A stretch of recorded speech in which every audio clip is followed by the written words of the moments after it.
মা ও বোনেরা, আপনাদের সম্মুখীন আমার আলোচ্য বিষয় হচ্ছে আদর্শ পরিবার গঠনে পিতামাতার ভূমিকা। শ্রোতা যেহেতু মনে হচ্ছে বেশিরভাগই গার্জেন, পিতা বা মাতা, আমি আপনাদের সম্মুখীন পিতামাতার দায়িত্ব কর্তব্য সন্তান প্রতিপালনে, একজন পিতা এবং মাতার কি ভূমিকা হওয়া উচিত পরিবারে, একটি সুন্দর সমাজ বা পরিবার গঠনের জন্য পিতামাতার দায়িত্ব কর্তব্য কতটুকু, এই নিয়ে আপনাদের সম্মুখীন কিছুক্ষণ কথা বলার চেষ্টা করবো। আমা তৌফিক ইল্লা বিল্লাহ। প্রিয় মুসলিম ভাই মা ও বোন, পৃথিবীর প্রত্যেক ব্যক্তির আভ্যন্তরিক একটি চাহিদা যে আমার সন্তান সন্ততি আদর্শবান সন্তান সন্ততি হোক। প্রত্যেক মানুষ এটা চায় আমার কথাতে আমার বেটা যেন উঠে, আর আমার কথাতে যেন আমার বেটা উঠে। প্রতিটি মানুষের একটি চাহিদা যে আমি যেটা কথা বলবো আমার সন্তান সন্ততি যেন সেটাকে পালন করে। প্রতিটি ব্যক্তির এটা আভ্যন্তরিক ইচ্ছা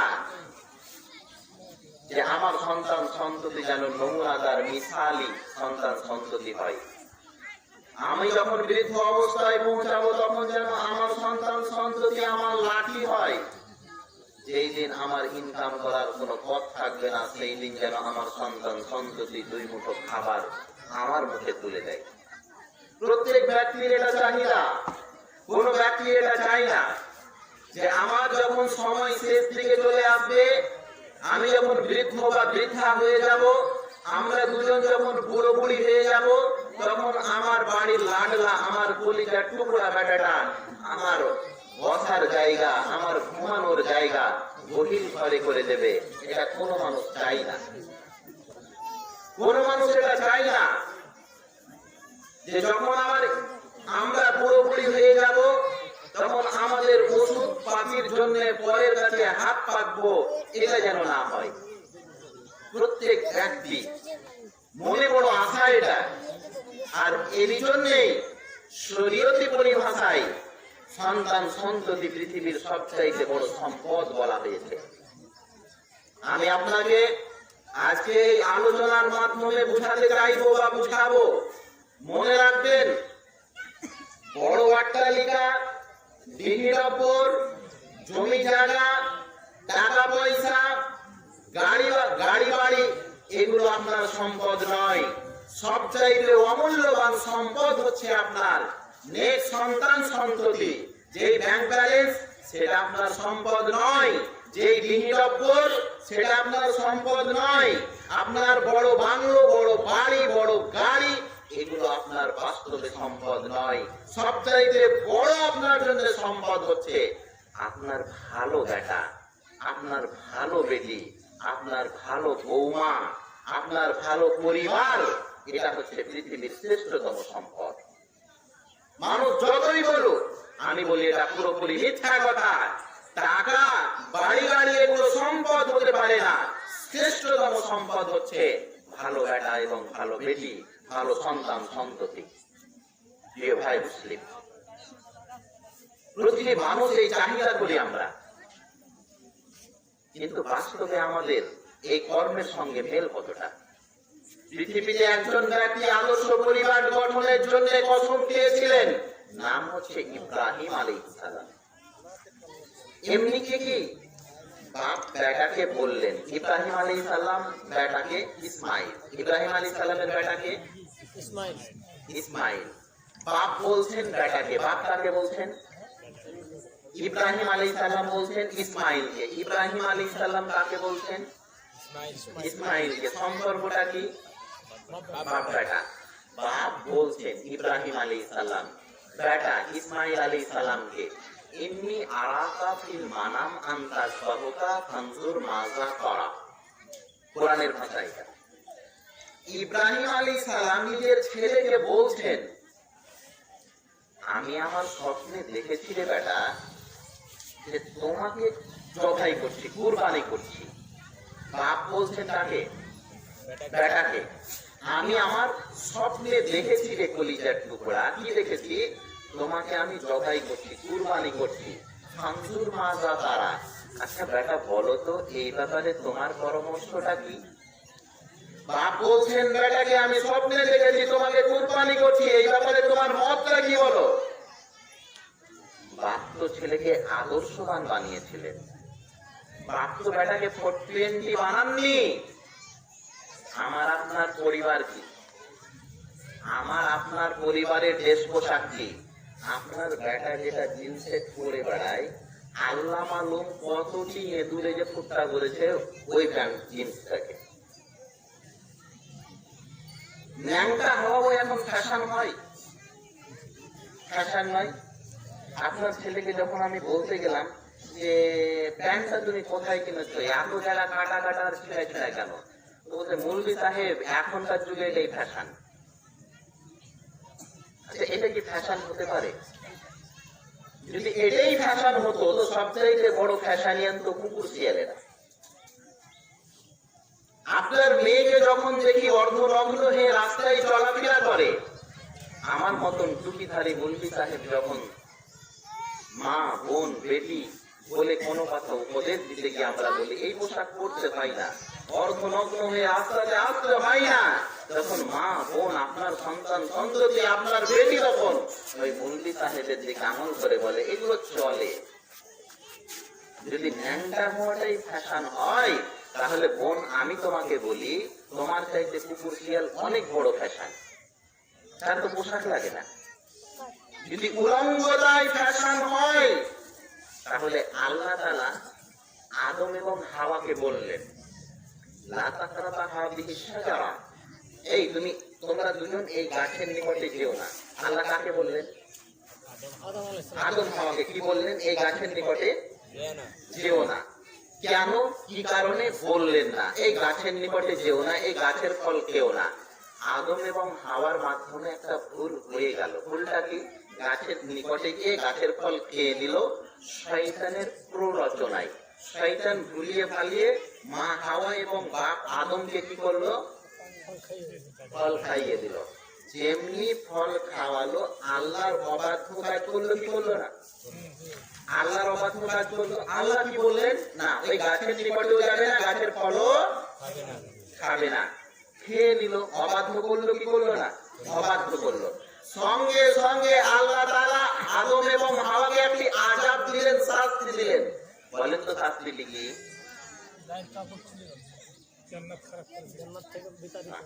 জান্নাত থেকে প্রথমে বের করে। সর্বের প্রথম আল্লাহ যে শাস্তি দিয়েছিলেন আদম এবং হাওয়াকে আল্লাহর অবাধ্যতা হওয়ার জন্য, সর্বের প্রথম শাস্তি সেটা হচ্ছে আল্লাহ তাআলা আদম এবং হাওয়াকে বেবস্ত্র করে দিয়েছিলেন। মনে রাখবেন প্রিয় মা ও বোন, আমি আপনাকে বলছি বেবস্ত্র হওয়া, অর্ধনগ্নতা এটা ফ্যাশন নয়, এটা আল্লাহ তাআলার আযাব, যেটা হাওয়া এবং আদমকে আল্লাহ তাআলা তার পাপ স্বরূপ সর্বের প্রথম দিয়েছিলেন। যেটাকে আপনি ফ্যাশন বলছেন এটা আল্লাহর আযাব, যেটাকে আপনি ফ্যাশন বলছেন, মডারেট বলছেন, আধুনিকতা বলছেন, এটা আল্লাহ তাআলার আযাব, যেটা আজকে আমার আপনার বাড়িতে রাখে।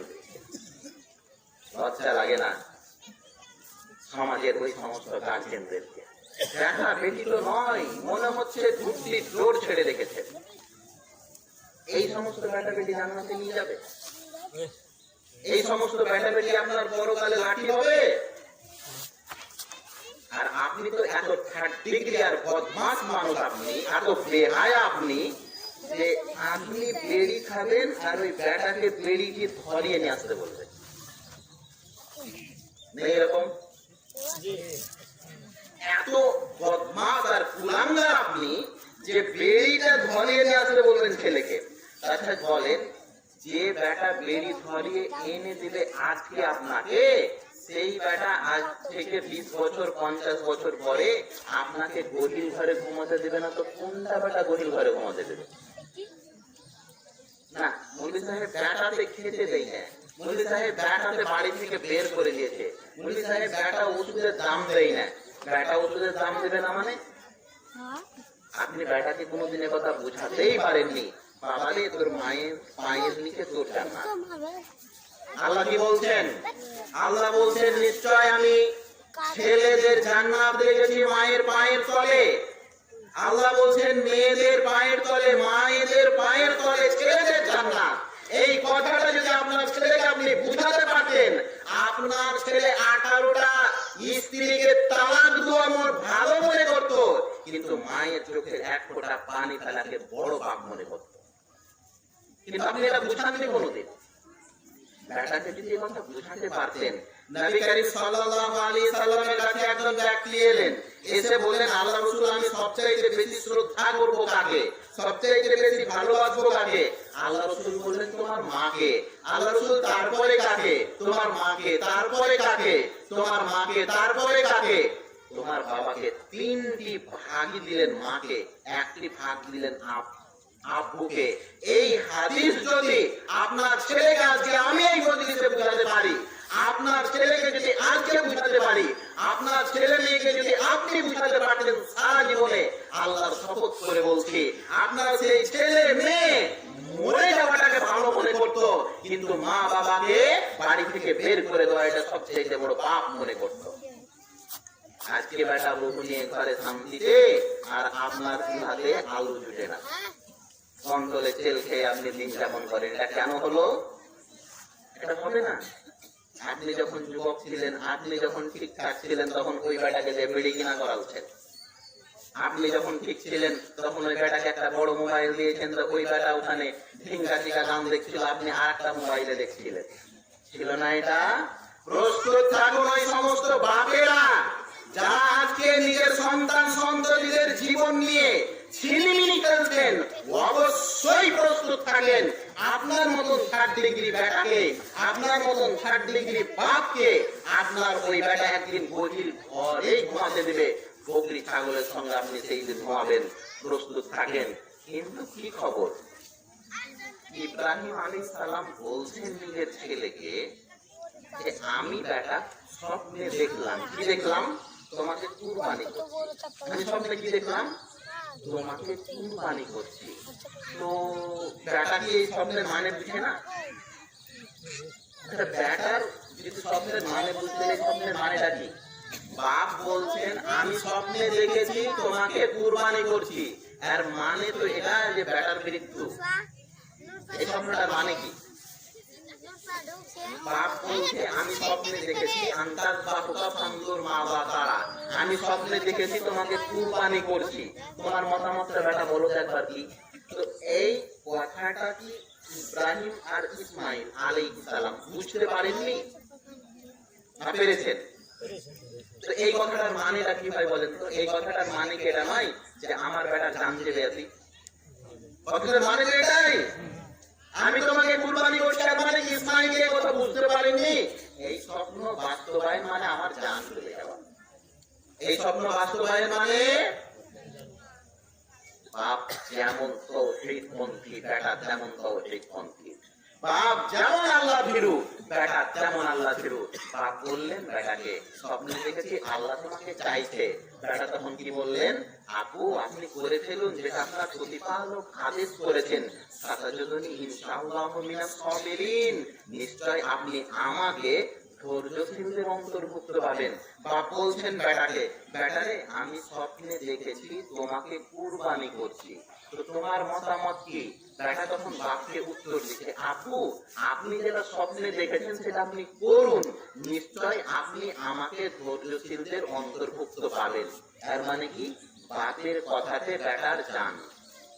বাপের কথাতে বেটাকে চিন্তা করেছিল, আপা একটু ভাবতে পারেন আমার জান চলে যাওয়ার ব্যাপার আছে, বলেছিলেন। আপা হতে তো পারে যে স্বপ্নটা মনে হয় অন্য কিছু আছে, এটা কেমন কথা, আমার তো জানই চলে যাবে। সুগারের ওষুধ আজকে শেষ হয়েছে আপনার, আজকে সন্ধ্যায় কি হয়েছে? সুগারের ওষুধ শেষ হয়েছে। আপনার বড় বেটাকে বললেন যে তুই যদি বাজারের দিকে যাস আমার ওষুধটা আনিস তো। 7 দিন ধরে বেটা আপনাকে ঘোরাচ্ছে শুধু। এই যাওয়া হয়নি, তেল ভুলে গেছিলাম, প্রতিদিন খুচরা ছিল না, তারপরে দিন ঠিক আছে চালাও, দুদিন না খেলে কি হবে, নেই এরকম কি এগুলো মানুষ করেছেন আপনি? সন্তান প্রতিপালনে পিতা এবং মাতার ভূমিকা গুরু সিংহ ভাগ হতে হবে, গুরু ভাগ দায়িত্ব হচ্ছে মায়ের। একজন সন্তান সন্ততি বেশিরভাগই কপি করে, নকল করে কার? মায়ের। বাবা কতক্ষণ বাড়িতে থাকেন? অধিকাংশ কোনো বাবা বাড়িতে থাকে না, বেশিরভাগই বাবা কোথায়? কেউ বিদেশে, কেউ বাইরে। যারা বাড়িতেই থাকেন তারাও বাড়িতে থাকে না, মাঠে ঘাটে অমুক তমুক কাজে মিস্ত্রি খেটে বেড়ায়। সবচাইতে বেশি খবর থাকে কার? বেটি টিউশন কটায় আর বেটির ছুটি কটায়, খবর টাই টু টাই কার কাছে আছে? বেটি মিনিমামে যায় কোথায়, খবর কার কাছে আছে? বেটির বান্ধবী কোনগুলো, বেটার বান্ধবী কোনগুলো, বেটা কার সাথে ঘুরে, বেটি কার সাথে বন্ধুতালি করে, সমস্ত খবর কার কাছে? মায়ের কাছে। আর মায়ের এখানে আপনি কেমন? বেটা যখন বিয়ে দেন তখন খালি এলাকায় খুঁজছিলেন কার একটা বেটি আছে, কার একটা বেটি আছে, অথচ আমার বেটা দিয়ে দেবো। আর আপনার বেটা এত ছাড়তে গেলি যে খালি ঘুরে বেড়ায় কার দুটা বেটি বা একটা বেটি, কার দুটা বেটি আর একটা বেটি। কেন? ওই মডেলের দুটা বেটি, তার 10 বিঘা জমি, একটা বেটিকে কবুল বানাতে পারলেই 5 বিঘা আমার নেই। কার একটা বেটি, কার একটা বেটি, উমুকের একটা বেটি, হ্যাঁ কবুল বলতে গেলে সম্পত্তি আমার।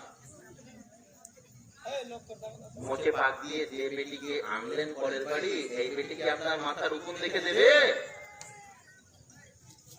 আমি শাশুমাকে বলছি, যখন বেটা বউ খুঁজছিল তখন বলেননি কেন, আপু বউ তুমি যেমন আনো মাথার উকুন যেন দেখে দেয়? না না না না না, তখন তো আপনি চুলা দেখে বেড়াচ্ছেন। আর যদি এই যুগেও চুলাতে রান্না করে দিয়েছে তো বিয়ে হবে না, এই যুগেও বাড়িতে গ্যাস নেই, না ওই বাড়িতে বিয়ে দেওয়া যাবে না। আল্লাহ রাসূল সাল্লাল্লাহু আলাইহি সাল্লাম সন্তান সন্ততি প্রতিপালনের গুরু ভাগ দায়িত্ব দিয়েছেন মাকে, আর এই জন্য মায়ের অধিকার বেশি। আল্লাহ রাসূল কি বললেন? 4 ভাগের 3 ভাগই ভালোবাসা কার জন্য? মায়ের জন্য। যেমন ভালোবাসা বেশি মায়ের জন্য, যেমন বেশি দরদ মায়ের উপরে, যেমন বেশি অধিকার মায়ের, অনুরূপ ভাবে মায়ের দায়িত্ব বেশি। কিন্তু আজকে আমাদের সমাজে কি হয়? আল্লাহ রাসূল সাল্লাল্লাহু আলাইহি ওয়াসাল্লাম বলেছেন,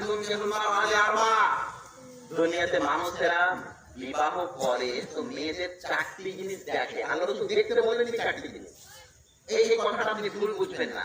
4টি জিনিস দেখতে বলেননি, বলছেন এইরকম দেখে। লোক দেখতে যায় তো এইরকম গুলো দেখে। কি দেখে? লে মালেহা, টাকা পয়সা কেমন আছে শ্বশুরের, বিহের কয় বিঘা, কয় কাঠা, কয় বিঘা জমি আছে, এটা কি করে? হাসবেহা, খানদানি কি খানদানি নয়, কোন বংশের? হাজি বংশের, ভালো আছে। জিমালেহা, বহু সুন্দরী কি সুন্দরী নয়। 4 নম্বরে দিনেহা, দিনদারি আছে কি নেই। না, এখন তো মুরগি সাহেব দিনদারি খোঁজা খুব মুশকিল। আমি আপনাকে একটা কথা বলে রাখি, যারা বউ তো দেখতে যান, একটা যুগ ছিল যে বউ দেখতে গিয়ে আগে জিজ্ঞাসা করতেন, মা কোরআন পড়তে জানো? যদি বলে যে হ্যাঁ আপনি জানি, তো সূরা ফাতিহাটা শোনাও, শোনাল কোন রকম করে। তো বাকি প্রশ্ন জানা, বাকিরা কি করতো? ঢিল দিয়ে দিত, আরে কোরআন পড়তে জানে। কোরআন তো হতো না, বড় বই পড়তে জানে, এরকম ছিল না? যদি কোরআন পড়তে জানে তো বাকি প্রশ্নগুলো হালকা করে দেওয়া হতো। কোরআন পড়তে জানে মানে শিক্ষিকা, বড় বই পড়তে জানে আমার বৌমা। আর এখন কি? এখন প্রশ্ন হচ্ছে দুনিয়াবি সব প্রশ্ন। যদি 150 টাকা 1000 পানি বেরি হয় তাহলে 200 বাড়িয়ে যে দাম কত বলো তো? মানে প্রথম থেকে আপনি ডোজ দিলেন বৌমা, ওখানে গেলে বিড়ি বাঁধতে হবে। আজকে প্রশ্ন আজকে মনে রাখবেন, যারা বউ দেখতে যাচ্ছেন বৌমাকে, আপনারা যেটা চাহিদা করছেন বৌমা সেটা ঠিক করছে না, এটা বুঝতে পারলেন না। আপনারা বউ দেখতে গিয়ে যে জিনিসটাকে বেশি চাপ দিয়ে দেখেন, যেটা না হলে চলবে না, তো যাকে দেখতে গেছেন সে তো সেই জিনিসটাই ভালো করবে। একটা যুগ ছিল, সেই যুগে দিনদারিকে মানুষ প্রাধান্য দিয়েছিল। এর জন্য বাড়ির বেটি মাটিরা কি করেছিল, দিনদারিকে প্রাধান্য দিয়েছিল। আজকে আপনি আর আপনার থার্ড ডিগ্রি বেটা চেহারাকে বেশি প্রাধান্য দিয়েছে। 18টা ছেলের সাথে সম্পর্ক যদি থাকে মেয়েটার, আর দেখতে যদি ভালো হয় তো ভালো করে বিয়ে হয়ে যায়। আজকে 18টা ছেলের সঙ্গে যে মেয়েটার সম্পর্ক ছিল, যাই হোক চামড়া খান সাদা, এরকম কেন এরকম ঘটলো? আজকে মানুষ মেন চাহিদা, মানুষের মেন যেটা চাহিদা সেটার দিকে লক্ষ্য করছে না। দেখতে এসে কি আছে না আছে সেটার দিকে লক্ষ্য নাই, দেখতে সুন্দর মানে বিয়ে হবে। এর জন্য কি করেছে বেটি ছেলে মহিলারা, আরে বেটি কি করে দেখতে ভালো হবে, ওপর দেখতে ভালো হবে এটা ঠিক কর, চরিত্র ভালো করার কোন প্রয়োজন মনে করে না। কেন? আপনি তো বাবু চরিত্র দেখেন না, আপনি তো চামড়া সাদা দেখছেন, তো চামড়াকে ঘুষে ঘুষে সাদা করার ক্রিম দিয়ে চরিত্র ঘুষে ঘুষে সাদা করার প্রয়োজন নেই। অথচ আল্লাহ রাসূল সাল্লাল্লাহু আলাইহি সাল্লাম গুরু ভাগ দায়িত্ব, সিংহ ভাগ দায়িত্ব মাকে দিয়েছেন। শুধু তাই নয়, বিশ্ববিখ্যাত দার্শনিক নেপোলিয়ান বোনাপার্ট, একজন বিশ্ববিখ্যাত দার্শনিক, তিনি বলছেন আদর্শ পরিবার গঠনে মায়ের ভূমিকা কি। তিনি বলতে গিয়ে বলছেন, give me a educated mother, I will give me a education nation.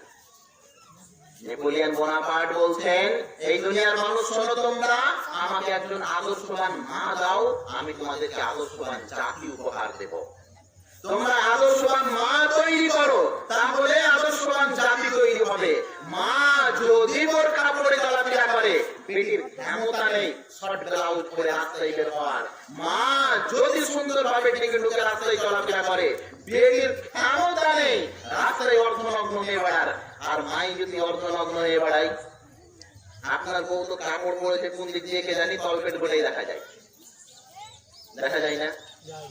ঠিক, এটা বলে কাপড় পরা আপনার স্ত্রীর। এটা যদি কাপড় পরা হয়, তো আপনার বেটি দেখেছে মা তো মুখ দেখায়, আপনার বেটি আর একটু বাড়ালে। যেই মা নিজেই চরিত্রহীন, সব সময় মোবাইলে গান, সব সময় টিভিতে গান, সে মা মানা করতে পারবে বেটিকে যে গান গানে দেখছিস সব সময়? উল্টা বকেই দিবে, তুমি তো সবসময় টিভিতে পড়ে থাকো। আর আমাদের সমাজগুলো কি জানেন, অধিকাংশ লোক দরিদ্রতার মধ্যে। আমাদের লোক বেশিরভাগই কি দরিদ্র, বেশিরভাগই দরিদ্র। কে বিদেশ, কে কোথায়, কে কোথায়। ছেলেরা কমই বাড়িতে থাকে, 6 মাস, 5 মাস, 8 মাস, 10 মাস, 1 বছর কেউ বাড়ি আসে না। আর স্ত্রীকে আর বেটিকে কিনে দিয়েছে লম্বা মোবাইল। কি যে চলছে আল্লাহ মালুম।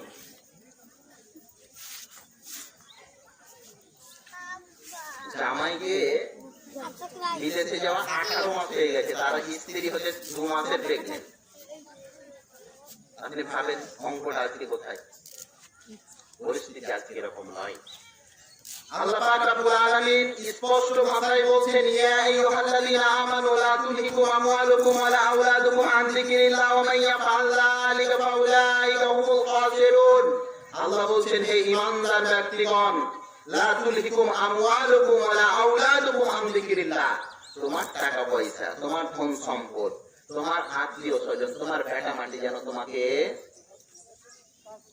আল্লাহর জিকির আজকার থেকে দূরে না সরিয়ে দেয়।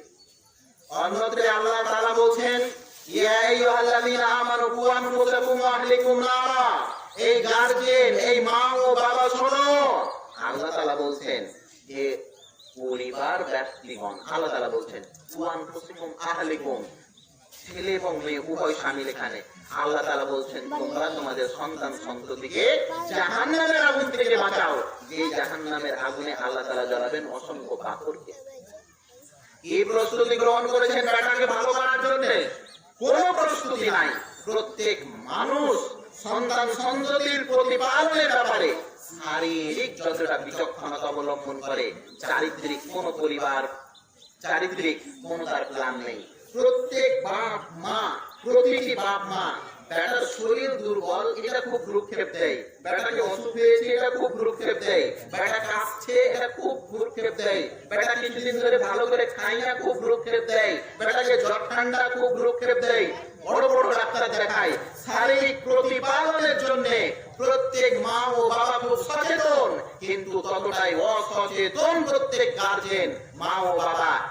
তার চরিত্র যে খারাপ, এই ব্যাপারে তার মাথা রাখা নেই।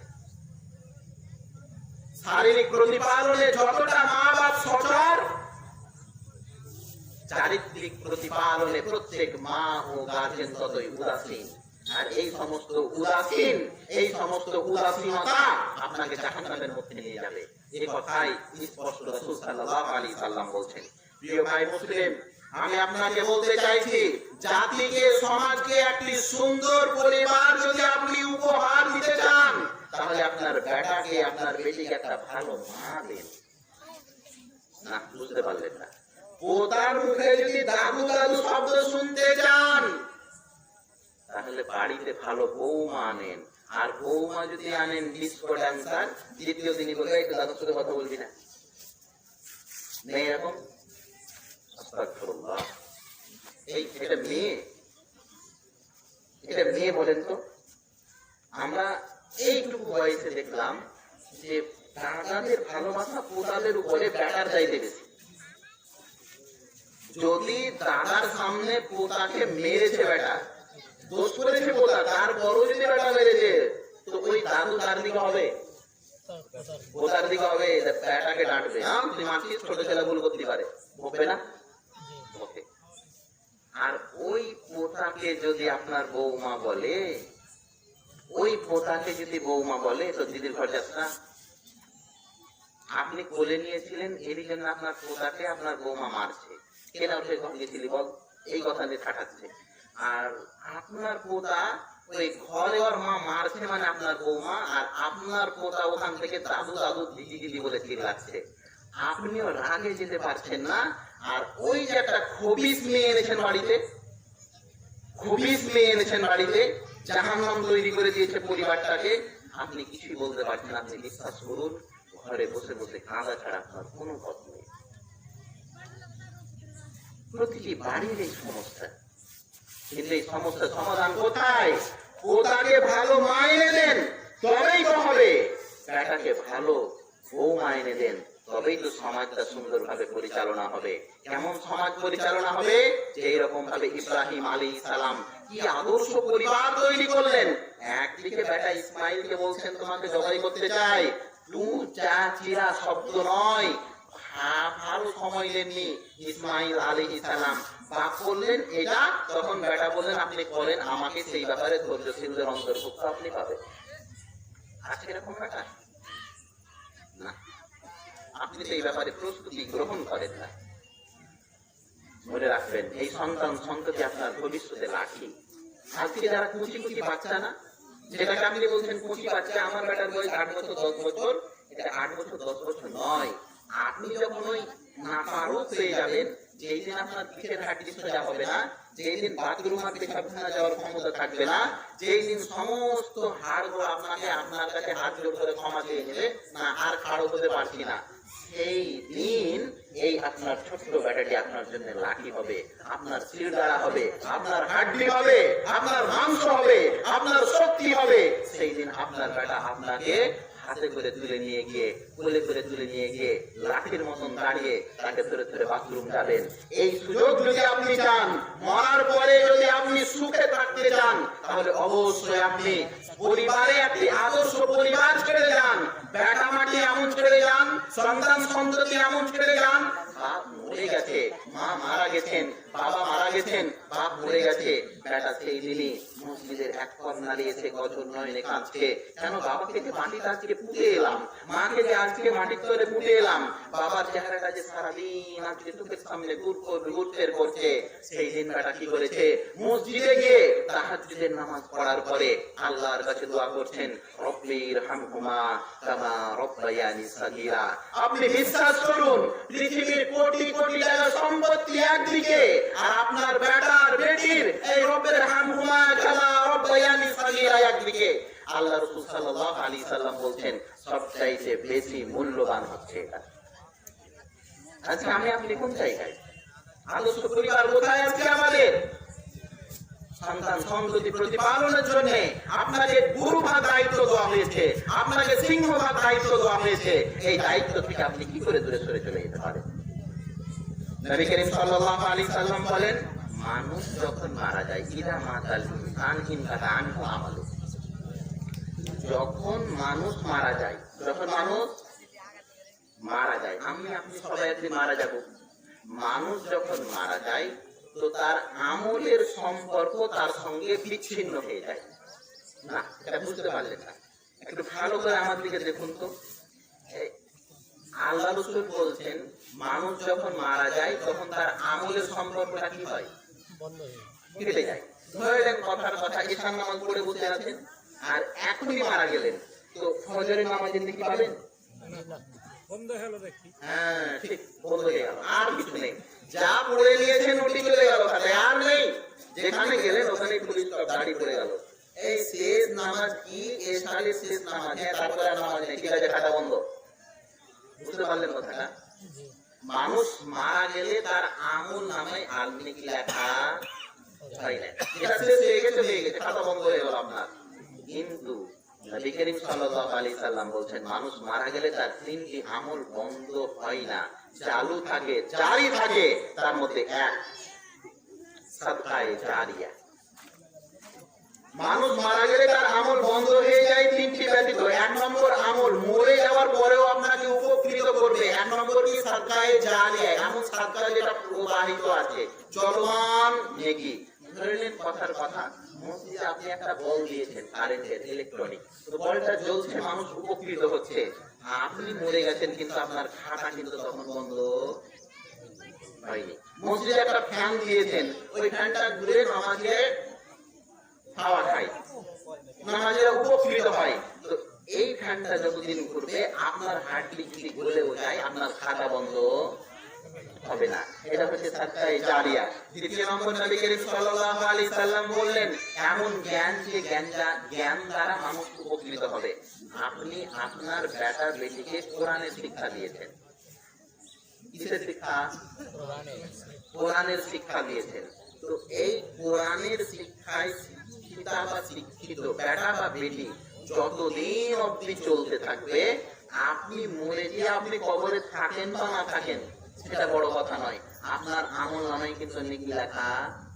আপনি আপনার বেটাকে শিখিয়েছেন, আপনার বেটা আপনার পোতাকে শিখিয়েছে, আপনার পোতা তার বেটাকে শিখিয়েছে, এই যে সিলসিলা একটা জারি থাকলো, কিয়ামত অবধি আপনার নামায় আমলে নেকি ঠেকতে থাকবে।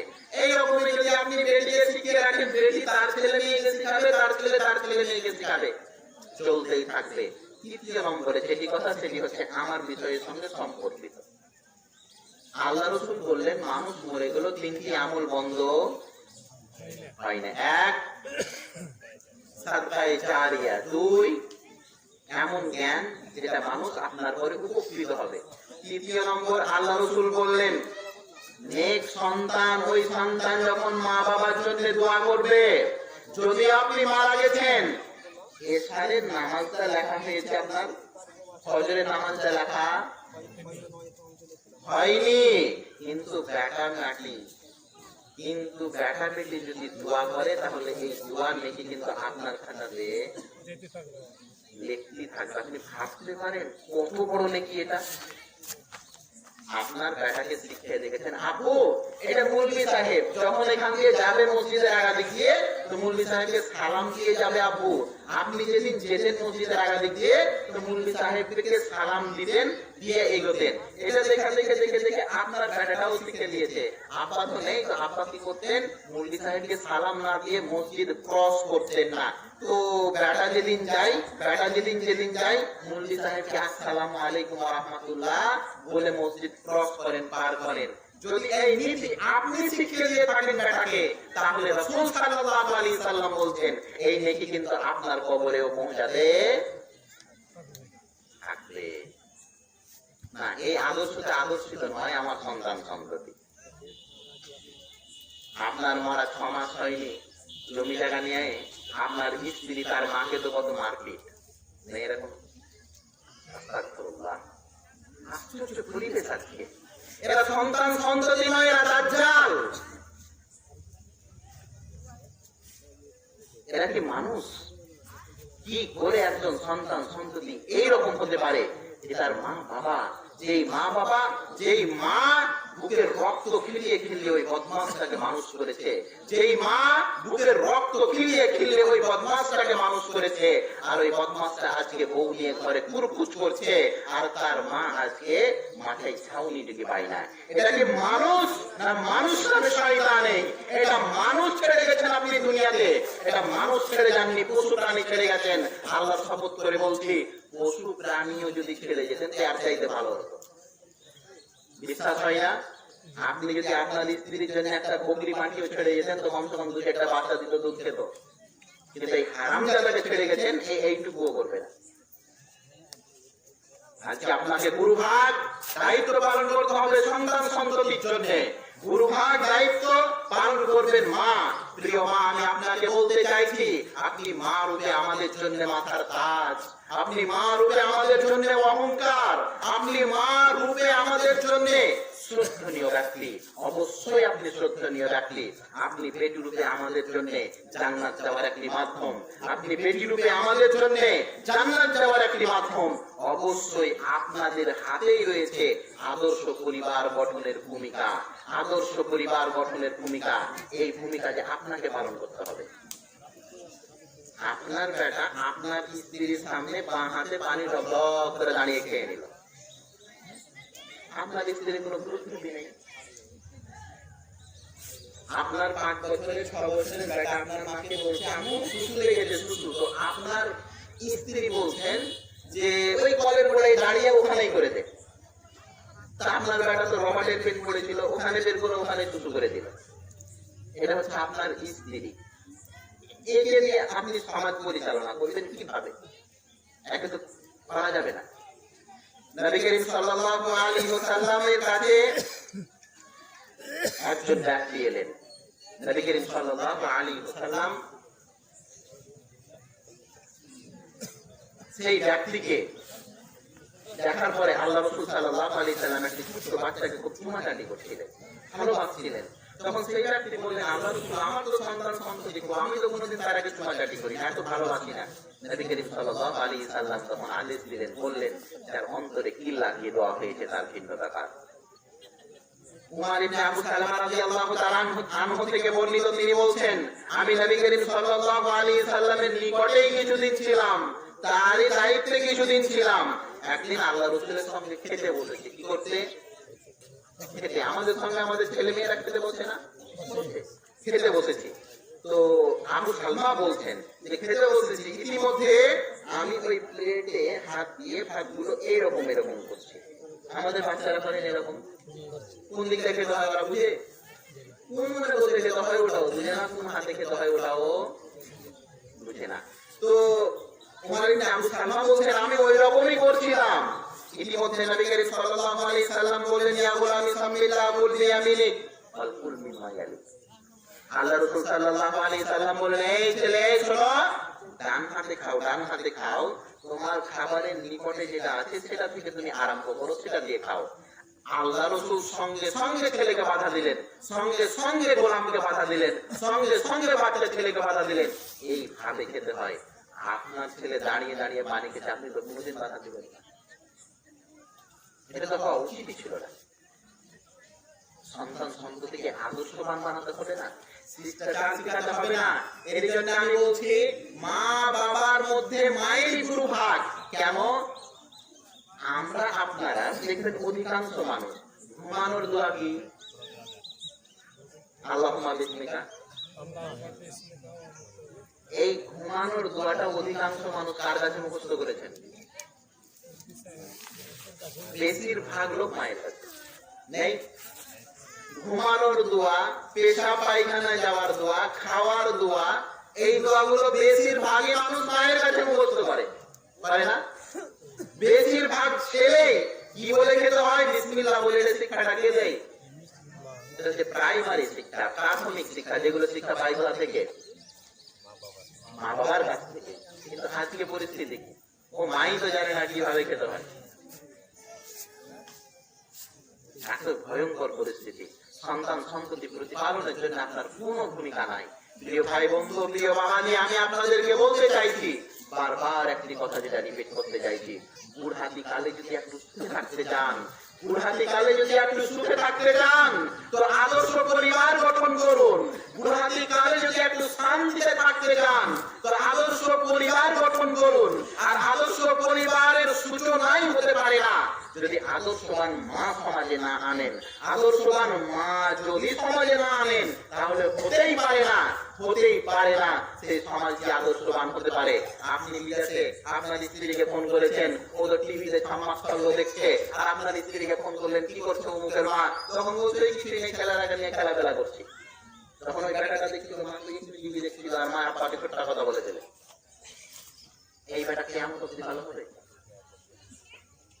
আপনি হঠাৎ করে পকর হাসছেন, কি ব্যাপার পকরে দুশোরে ডাকাছিল দেখতে পাই না, কেলিলে কেলিলে কেলিলে আপনার ছেলের চোখের সামনে আপনার স্ত্রী নিয়েছে, তখন আপনার স্ত্রী বলছে না আমি তো দেখিনি দেখা।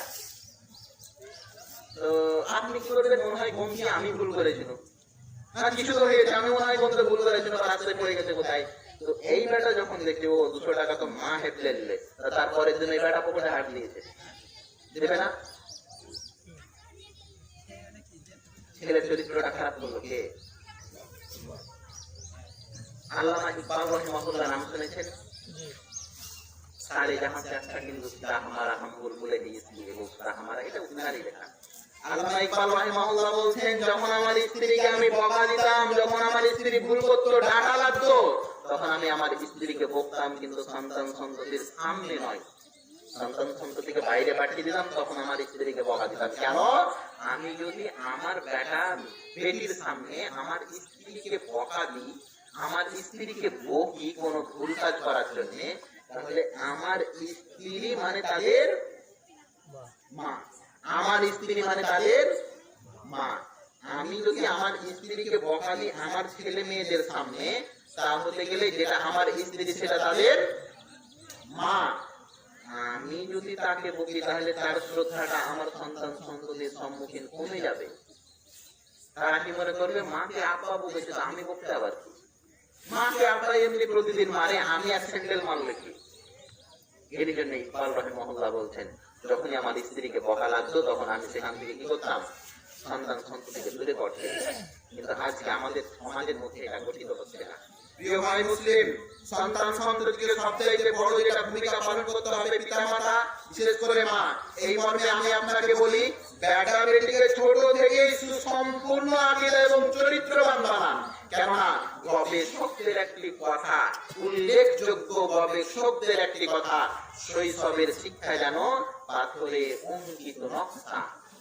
শৈশবের যেটা শিক্ষা সেটা সেই রকম, যেমন পাথরকে নকশা করে করে করে করে ডিজাইন করা হয়, পাথরকে কেটে কেটে কেটে কেটে ডিজাইন করা হয়, সেটা অমর হয়ে থেকে যায়। অনুরূপ ভাবে ছোট কালে বেটা বেটিকে যেটা শিখিয়ে দিলেন, বড় হয়ে সেটাই করবে। সন্তান সন্ততিকে এই ব্যাপারে আপনাকে জোরালো আদেশ দিতে হবে। রাসূল করিম সাল্লাল্লাহু আলাইহি সাল্লাম বলে, কুল্লুকুম রাইন ওয়া কুল্লুকুম মাসউলুন আন রাইয়াতিহি। প্রত্যেক ব্যক্তি হচ্ছে দায়িত্বশীল, আর তার দায়িত্বের ব্যাপারে জিজ্ঞাসা করা হবে। আপনি জিজ্ঞাসিত হবেন আপনার বেটি মাটির ব্যাপারে, আপনার বেটার ব্যাপারে, আপনার বৌমার ব্যাপারে, আপনার স্ত্রীর ব্যাপারে আপনাকে জিজ্ঞাসা করা হবে আপনি সন্তান সন্ততি প্রতিপালনে কতটি ভূমিকা আপনার ছিল। যদি কোনো ভূমিকা না থাকে সেই দিন আপনার উত্তরটি কি হবে? বাপ নামাজ পড়ে, বেটা নামাজ পড়ে না, বাপের ক্ষমতাই পাই না যে না বেটাকে ধমক দিয়ে কথা বলি। আল্লাহ রাসূল সাল্লাল্লাহু আলাইহি সাল্লাম বলেন, মুরু আওলাদাকুম বিসসালাত ওয়া হুম আবনাউ 7 সিনিন ওয়াদরিবু হুম আলাইহা ওয়া হুম আবনাউ 10 সিনিন। আবু দাউদ হাদিস নম্বর 495। নবী করিম সাল্লাল্লাহু আলাইহি সাল্লাম বলেন, তোমরা তোমাদের সন্তান সন্ততিকে নামাজের আদেশ দাও। নামাজ পড়তে নয়, নামাজ পড়বি কি পড়বি না বল, আদেশ দিতে বলেছেন। জোরালো কঠোর ভূমিকা পালন করতে হবে। বেটা বেটিকে বাড়ি থেকে বের করা যাবে না, বেটা বেটিকে মারা যাবে না। নামাজ না পড়লে ঠাঠা হয়ে যাবে, নামাজ না পড়লে ঠাঠা হয়ে যাবে। বেটা বেটি যদি অন্যায় করে যে কোনো বয়সে মারা যাবে। বেটা বেটি যদি অন্যায় করে যে কোনো বয়সে বেটা বেটিকে মারা যাবে। বেটা বেটিকে তালিবান শিক্ষা নিয়ে যে কোনো সময়ে বকাবকি করা যাবে। আল্লাহ রাসূল সাল্লাল্লাহু আলাইহি সাল্লাম বলছেন, তোমরা তোমাদের সন্তান সন্ততিকে নামাজের কথা বলো যখন 7 বছরের হবে। তারপরেও যদি নামাজ না পড়ে তাহলে বেত্রাঘাত করো, তার পিঠের দাঁড়িয়ে ভেঙে দাও, তার পায়ের পাত থেকে ছুটিয়ে দাও। কোন সমাজে যদি বেটি নামাজ না পড়ে, তাহলে মৌলভী সাহেব নিজেই তো তুমি নামাজ পড়ো না, তুমি আবার কি বলবে সন্তান সন্ততিকে? লোকমান আলাইহিস সালাম নিজের সন্তানকে উপদেশ দিতে গিয়ে বললেন, ওয়াইদ ক্বালা লোকমানু লিইবনি। যখন লোকমান আলাইহিস সালাম নিজের সন্তানকে উপদেশ দিলেন, কিছু কথা শিখালেন, সর্বের প্রথম শিক্ষা দিলেন, ইয়া বুনাইয়া লা তুশরিক বিল্লাহ ইন্না শিরকা লাযুলমুন আলীম। বেটারে শিরিক করিস না, শিরিক হচ্ছে সবচেয়ে বড় পাপ। এই শিক্ষা আপনাকে দিতে হবে, এই শিক্ষা আপনার প্রয়োজন। সন্তান সন্ততি প্রতিপালনে আপনার টোটালি ভূমিকা নাই। এই ব্যাপারে জাবির রাদিয়াল্লাহু তাআলা আনহু থেকে বর্ণিত, তিনি বলেন যে আমরা একবার মদিনায় প্রবেশ করছিলাম, জিহাদ করে যুদ্ধ করে মদিনায় প্রবেশ করব। ইতিমধ্যে আল্লাহ রাসূল বললেন যে না না, এখন মদিনায় ঢোকা যাবে না, ওই বাইরে দাঁড়াও, এখানে তাম্বু টানো, আমরা সকালে মদিনায় ঢুকবো। জাবির রাদিয়াল্লাহু তাআলা আনহু বলছেন, আমরা যুদ্ধ করে কোথায় আসছিলাম? বাড়ি রওনা হচ্ছিলাম, বাড়ি কাছাকাছি চলে এসেছি, আগা থেকেই মদিনা দেখতে পাচ্ছি। ইতিমধ্যে আল্লাহ রাসূল বললেন যে আমরা এখন মদিনায় ঢুকবো না, রাতটা পেরোক, তারপরে সকালে আমরা মদিনায় প্রবেশ করবো, মদিনায় ঢুকবো। তখন জাবির বললেন, আল্লাহ রাসূল একটু যদি আমাকে অনুমতি দিতেন, এই সামনেই তো মদিনা দেখতে পাচ্ছি, চলে যাবো একটু ঝপটে হেঁটে, আপনারা থাকছেন আল্লাহ রাসূল আমাকে যদি একটু অনুমতি দিতেন তাহলে আমি কিন্তু মদিনা যেতাম। চলে এসেছি যখন বাড়ির আশেপাশে আসে, একটু চলে যেতাম ঝপটে হেঁটে। তো আল্লাহ রাসূল বললেন, জাবির কি ব্যাপার, তুমি বিশেষ করে অনুমতি চাইছো মদিনা যাওয়ার জন্য, বাড়ি যাওয়ার জন্য বিশেষ করে অনুমতি তুমি চাইছো, সবাইকে বাদ দিয়ে কি ব্যাপার? তখন জাবির আল্লাহ রাসূলকে বলছেন, আল্লাহ রাসূল আমি নতুন বিবাহ করেছি, তো এরই জন্য আমি বাড়ি যেতে চাইছি। আল্লাহ রাসূল সাল্লাল্লাহু আলাইহি সাল্লাম জাবিরকে বললেন, জাবির কাকে বিয়ে করেছো, কেমন মেয়েকে বিয়ে করেছো? জাবির রাদিয়াল্লাহু তাআলা আনহু বললেন, আল্লাহ রাসূল আমি তো বিধবা মেয়েকে বিবাহ করেছি, এমন মেয়েকে বিবাহ করেছি যার বিবাহ পূর্ব হয়েছিল। জাবিরকে তখন আল্লাহ রাসূল বললেন, জাবির কেন তালাক প্রাপ্তা বিধবা মেয়েকে কেন বিবাহ করেছো? তুমি তো কুমারা ছিলে, কুমারী মেয়েকে বিবাহ করতে পারতে। জাবির যে উত্তর দিয়েছিলেন আল্লাহ রাসূলকে, সেই উত্তরটা আপনাদের শুনে একান্ত জরুরি। জাবিরকে আল্লাহ রাসূল কি বললেন? আল্লাহ রাসূল জাবিরকে বললেন, জাবির তুমি একটা কুমারা ছেলে, যুবক ছেলে, কেন বিধবা মেয়েকে বিবাহ করতে গেলে? তুমি তো কুমারী একটা মেয়ে পেতে। তো জাবির তখন আল্লাহ রাসূলকে উত্তর দিচ্ছেন যে আমি কেন কুমারী মেয়েকে বিবাহ করিনি, এক আমার বাবা উহুদের যুদ্ধে শহীদ হয়ে গেছে।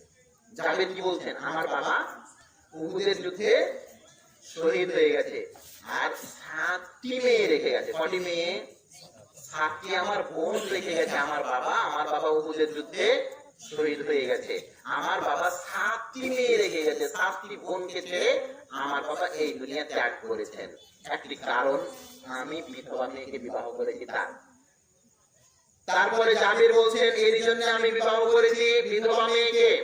আমার বাবা ইন্তেকাল করেছেন, শহীদ হয়েছেন আমার 7টি বোনকে রেখে, যাতে করে কি হয়, আমার স্ত্রী যেন আমার 7টি মেয়েকে আমার 7টি বোনকে শিক্ষা দিতে পারে, যাতে আমার স্ত্রী আমার 7টি বোনকে শিখাতে পারে, আমার 7টি বোনকে শিখাতে পারে। এর জন্য আমি কি করেছি, বিধবা মেয়েকে বিবাহ করেছি। বলে তাহলে বাহুন্না, এবং কি করতে পারে, শিষ্টাচার শিখাতে পারে। কি করতে পারে? শিষ্টাচার শিখাতে পারে।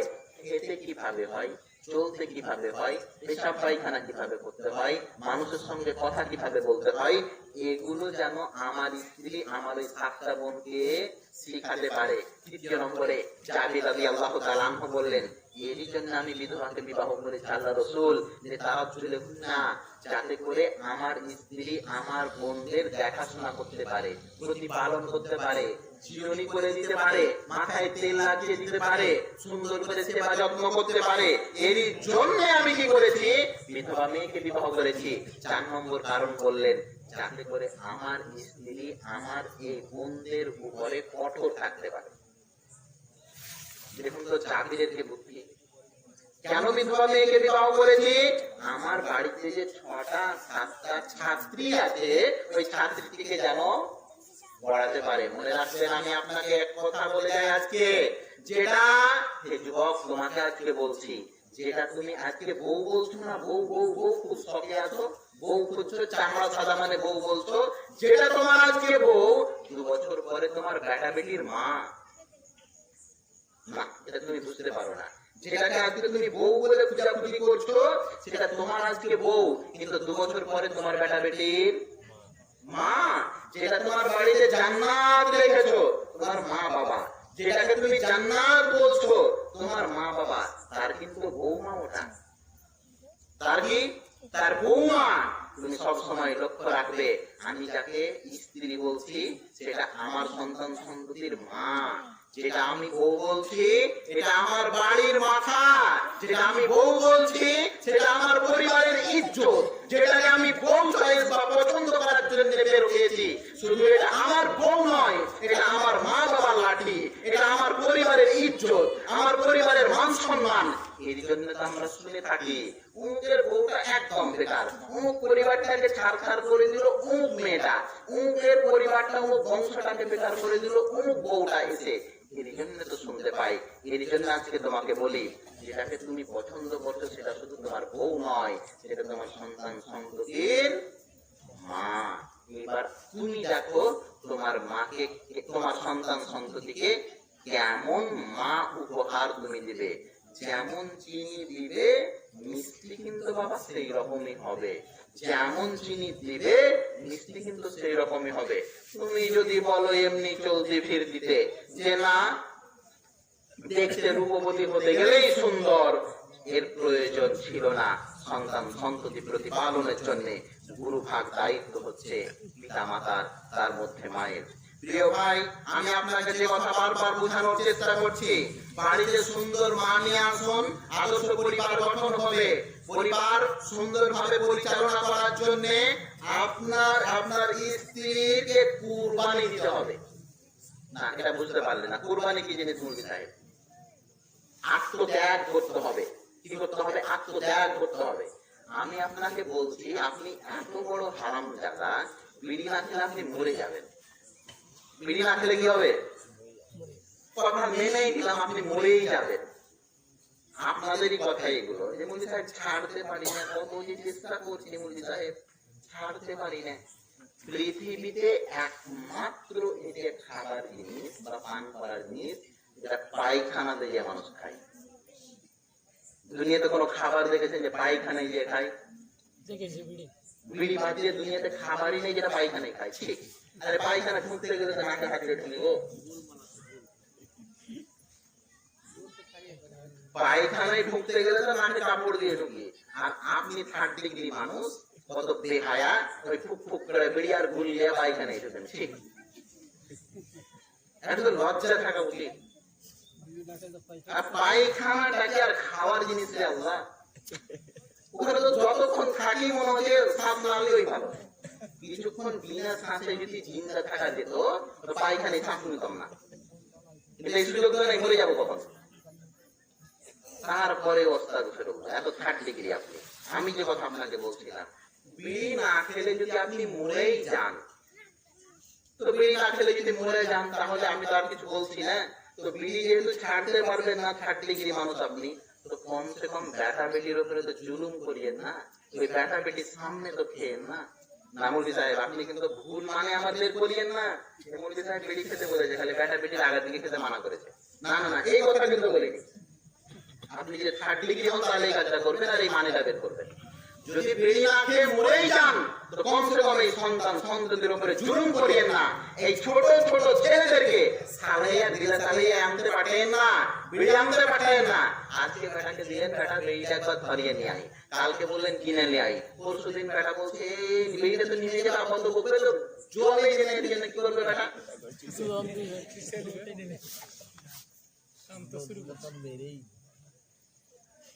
এগুলো বেটা আপনাদের গো।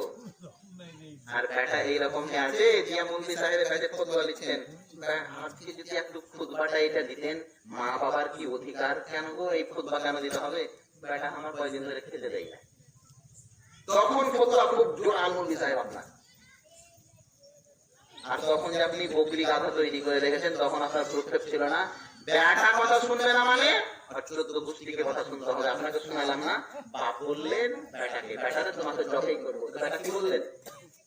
আপনি করুন, সাতাজুদ্দিন ইনশাআল্লাহ মিনাস সাবিরিন। আরে বাপ আপনি করুন, আপনি আমাকে ধৈর্যশীলদের অন্তর্ভুক্ত পাবেন।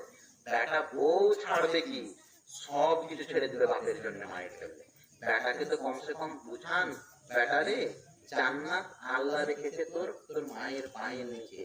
এই কথাটা যদি আপনি আপনার স্ত্রী, আপনার বেটাকে, আপনার বেটিকে বুঝিয়ে দিতে পারেন, আল্লাহর শপথ করে বলছি বেটা ছুটতে যাবে মাঠে, কিন্তু মা বাপের সফর ঘাটের মধ্যেই শোয়াবে। কিন্তু আমি আপনি তো ব্যর্থ না, বুঝাতে পেরেছি বেটা বেটিকে, পারিনি এই কথা শুনতে। আল্লাহ রসুলের কাছে একজন ব্যক্তি এলেন, বললেন আল্লাহ রসুল আমি জিহাদ করতে যেতে চাই। জিহাদ মানে কি? একদিক দিয়ে ধরতে গেলে জিহাদ মানে কিন্তু মৃত্যু। ঠিক আছে, ঠিক তো নেই, হতে পারে মরেও যেতে পারি, মানে শহীদ হয়ে যেতে পারি। এত কঠোর ইবাদত, এত কঠোর ইবাদত জিহাদ করার জন্য প্রস্তুত। আল্লাহ রাসূল সাল্লাল্লাহু আলাইহি সাল্লাম বললেন তোমার বাড়িতে মা আছে? সে বলল হ্যাঁ আল্লাহ রাসূল আছে। যাও যাও যাও, তোমার মায়ের সেবা করো, ওটাই হচ্ছে জিহাদের সমতুল্য ইবাদত। আমি আপনি ব্যর্থ, বেটা বেটিকে এরকম ভাবে বুঝাতে পারিনি, বেটা বেটিকে এরকম ভাবে তৈরি করতে পারিনি। সমাজ পরিচালনা করতে গেলে আপনাকে মনে রাখতে হবে আজকে যেটা আপনার বেটা, কালকে সেটা সমাজ একজন পরিচালক। আজকে যেটা আপনার বেটা, কালকে সে সরকার মন্ত্রী হতে পারে না। আজকে যেটা আপনার বেটা, কালকে সে এমএলএ এমপি প্রধানমন্ত্রী হতে পারে না। আজকে যেটা আপনার বেটা, কালকে সে ইমাম হতে পারে, পারে না? অবশ্যই পারে ইমাম হতে, অবশ্যই মুলবি সাহেব হতে পারে, অবশ্যই এই জায়গায় এসে দুটো বক্তব্য দিতে পারে। কিন্তু আপনি যদি বেটাকে এরকম ছোট থেকে চুরি করা শিখেছেন, দরজায় আওয়াজ দিচ্ছে আব্দুল্লাহ আছেন বাড়িতে, আব্দুল্লাহ আছেন, তো ভিতরে আব্দুল্লাহ মানে বেটার বাপ সে আছে। তো আব্দুল্লাহ তখন বলছে ওর বেটাকে বল বল বল, আপা নেই আপা নেই, বল আপা নেই। তখন কে কে কে, তোর আপা নেই বাড়িতে? না আপা নেই আপা নেই। তখন লোকটা ঘুরে চলে গেল। না বুঝলেন না, একটা লোক আপনি গেছেন ধরেন একটা লোককে, এই আব্দুল্লাহ আছিস রে বাড়িতে আছিস? আব্দুল্লাহ কিন্তু কি আছে? বেটার বাপ কিন্তু শুয়ে আছে। তো শুয়ে থাকতে থাকতে এই বল যে নেই বাড়িতে বল। তো বেটা তখন কি, ওকে তো যা বলবে তাই বলবে, যে বলে আব্বু নাই আব্বু নাই। তো বেটা তো ভাবছে আব্বু এখানে ঘুমিয়ে আছে, আবার তো ওদিকে নেই বললে ব্যাপারটা কি? এটা বেটা ভালো হবে না। জুলুম করিয়েন না সন্তান সন্ততির উপরে, তাদের অধিকার তাদের প্রাপ্য থেকে বঞ্চিত করিয়েন না, এগুলো তাদের অধিকার। একটা সন্তান পিতামাতার উপরে এটা দায়িত্ব, একটা সন্তান পিতামাতার উপরে এটা দায়িত্ব যে বেটা বেটিকে সুন্দর একটি শিক্ষা দেবে। নবী করিম সাল্লাল্লাহু আলাইহি সাল্লাম বললেন যার তিনটি বেটি থাকবে, তিনটি কি থাকবে? বেটি বেটি। এই আপনার আমার তো বেটি হতে গেলে মুখ কালো হয়ে যায় মুড়ি সাহেব, হ্যাঁ মুখ কালো হয় না বেটির? আপনি এসছেন দুনিয়াতে কার মাধ্যমে গো? ওটাও তো কাউরি বেটি। বেটিকে এত তাচ্ছিল্য কেন? আমি বারবার সব জায়গায় বলি বেটা 100টার মধ্যে 90টাই হারামজাদা হয়, ইল্লা বিল্লাহ 10টা ভালো হয়। আর বেটিদের সংখ্যা কি 100টার মধ্যে খুব বেশি হলে 50টা খারাপ হয়, 40-50টাই ভালো হয়। আপনি দেখবেন মাঠ ঘাট থেকে কাজ কাম করে এলেন আর বেটা বেটি দুজনে বসে আছে, ধরলেন কথার কথা, তো যদি বলেন পাহাড়খানটা নিয়ে আই ধরে তাহলে নামলেনি, সব জায়গায় বেটি পাহাড়খানটা নামতে যাবে। আপনি এগুলো করিয়েন বাড়িতে, দেখবেন এটা কিন্তু বেটি। কোন একটা কাজ বললেন যে উজু করতে যাবো পানিটা নিয়ে আই ধরে, নাম লেননি কাউরি, তাহলে নাম লেননি, এমনি বললেন উজু করতে যাবো পানিটা নিয়ে আই ধরে, বেটা বেটি দুটাই আছে, দৌড়তে দৌড়তে বেটিটা পানি আনতে যাবে। আল্লাহ তাআলা এদেরকে নরম বানিয়েছেন। আপনি দেখবেন বেটাটা একটু দূরে দূরে থাকে, যদি একটু কিছু পাই সুযোগ পাই তো বেটিরাই ঘাড়ে এসে চেপে যায়, বুকে এসে চেপে যায়। এই স্বভাবটা কার? বেটিদের বেশি। নবী করিম সাল্লাল্লাহু আলাইহি সাল্লাম বললেন যার তিনটি বেটি আছে সেই তিনটি বেটিকে ভালোভাবে প্রতিপালন করলো, চারিত্রিক প্রতিপালন শারীরিক প্রতিপালন করলো। যে ব্যক্তি তিনটি বেটি আছে ভালোভাবে প্রতিপালন করলো, চারিত্রিক প্রতিপালন শারীরিক প্রতিপালন, ভালো শিক্ষা দিল, সেই ব্যক্তি জান্নাতে আমার সঙ্গে এইভাবে থাকবে। কি করলেন? আমল দুটিকে মিলিয়ে দিলেন। আল্লাহ রাসূল বললেন এইরকম ভাবে থাকবে। আল্লাহ রাসূল বললেন তিনটি বেটি যার আছে সুন্দরভাবে প্রতিপালন, শারীরিক প্রতিপালন, চারিত্রিক প্রতিপালন, ভালোভাবে শিক্ষা দীক্ষা দিল, পর্দাশীল বানালো, সুন্দর একটি ছেলে দেখে বিবাহ দিল, সেই ব্যক্তি জান্নাতে আমার সঙ্গে এইভাবে থাকবে। এই কথা বলে একজনের খুব লোভ হলো, একজন সাহাবীর খুব লোভ হলো, আমার দুটা বেটি তো, তিনটা বেটি তো নেই। আল্লাহ কয়টি বেটির কথা বললেন? একজনের ওই মজলিসে ছিল যার দুটা বেটি। সে তখন আল্লাহ রাসূলকে বলল, আল্লাহ রাসূল তাহলে যদি দুটা থাকে তো কি হবে? তখন আল্লাহ রাসূল সাল্লাল্লাহু আলাইহি ওয়াসাল্লাম ব্যাপারটা বুঝতে পারেন। আল্লাহ রাসূল বললেন যার দুটা বেটি থাকবে সে ও জান্নাতে এইরকম ভাবে আমার সঙ্গে থাকবে। প্রিয় মা ও বোন, নিজের সন্তান সন্ততিকে বুঝান, আপনার সঙ্গেই বেশিক্ষণ আপনার বেটা আপনার বেটি থাকে, বাপের সঙ্গে থাকে না। কারণ মায়েরা একটু ছেলেদের উপরে মায়া বেশি থাকে, পেশার প্রয়োজন হলে বাপকে বলতে পারে না, মায়ের মাধ্যমে বলাবে, মা বল এই টাকাটা প্রয়োজন। তখন এই কথাটা মায়ের কাছে দিলে মা তখন বলবে আব্দুল্লাহ রাখি স্কুলে 100 টাকার কিসের প্রয়োজন ছিল। তখন ফের বাপি জিজ্ঞাসা করবে মাকে কিসের প্রয়োজন, তখন মা আমাকে জিজ্ঞাসা করবে কিসের প্রয়োজন রে, তখন ওই বলবে উমুকের প্রয়োজন, তখন ওটা ফের বাপের কাছে যাবে। এরকম হয় না? অবশ্যই মায়ের আমাদের মাথার তাজ। প্রত্যেক উপস্থিত ছোট বড় সকলকেই বলছি, যারা বয়স্ক হয়ে গেছেন, যদি আপনার মা বেঁচে থাকে আপনি জেনে রাখবেন মায়ের দুধ তুলে ফেলা পৃথিবীর সবচেয়ে বড় সুন্নাহ। জানেন না এটা? মায়ের সেবা যত্ন করা পৃথিবীর সবচাইতে বড় সুন্নাহ। এর চাইতে বড় ইবাদত আল্লাহ তাআলা পৃথিবীতেই রাখেননি। আল্লাহকে বাদ দিয়ে কোন ব্যক্তি পায়নি যে জান্নাত, বলেননি মা বাদ দিয়ে। যুবক ভাই, তোমাকে বলতে চাইছি, এই দুনিয়ায় চলমান জান্নাত হচ্ছে তোমার মা বাবা। এই দুনিয়ায় চলমান জান্নাত হচ্ছে তোমার মা বাবা।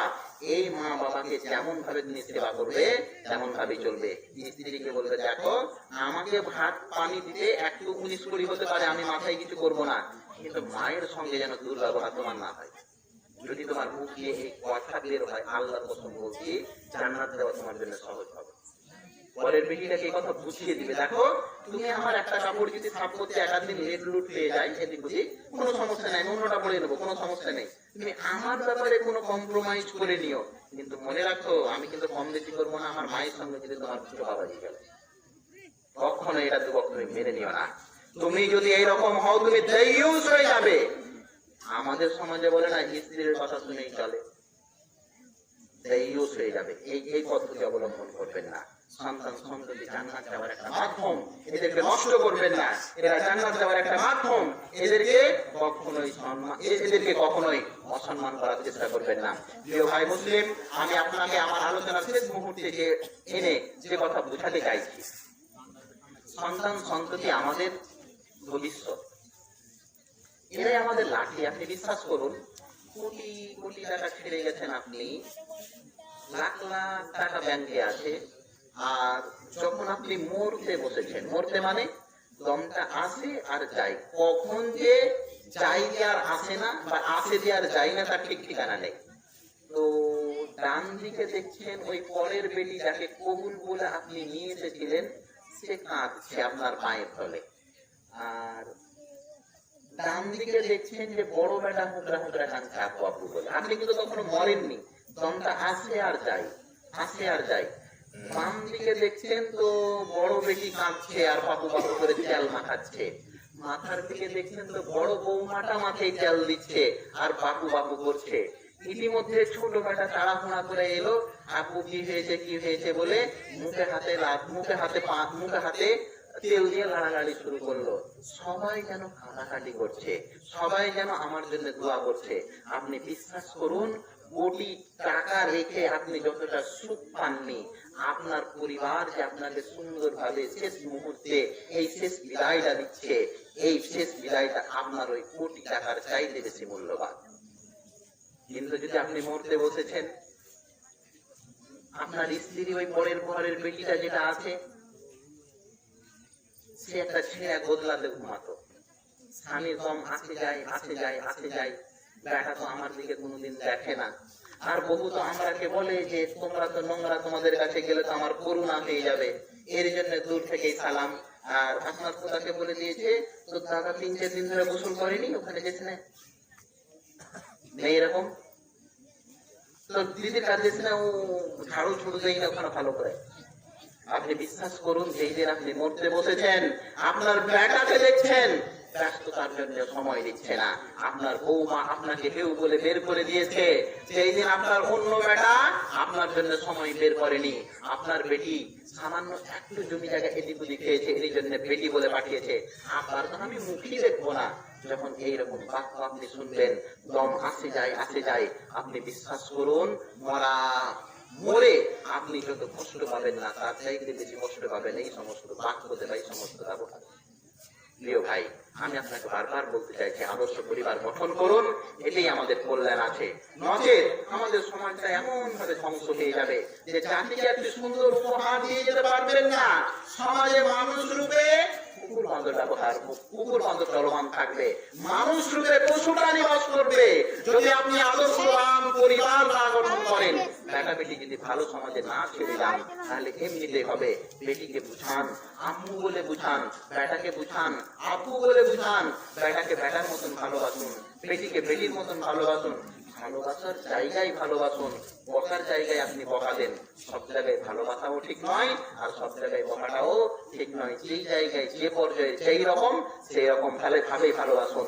আল্লাহ তাআলা আমাদের সকল মুসলিম ভাইকে সঠিক পথে চলার তৌফিক দান করেন। আমিন। সুবহানাকা আল্লাহুম্মা ওয়া বিহামদিকা, আশহাদু আল্লা ইলাহা ইল্লা আনতা, আস্তাগফিরুকা ওয়া আতুবু ইলাইক। আসসালামু আলাইকুম ওয়া রাহমাতুল্লাহি ওয়া বারাকাতুহু।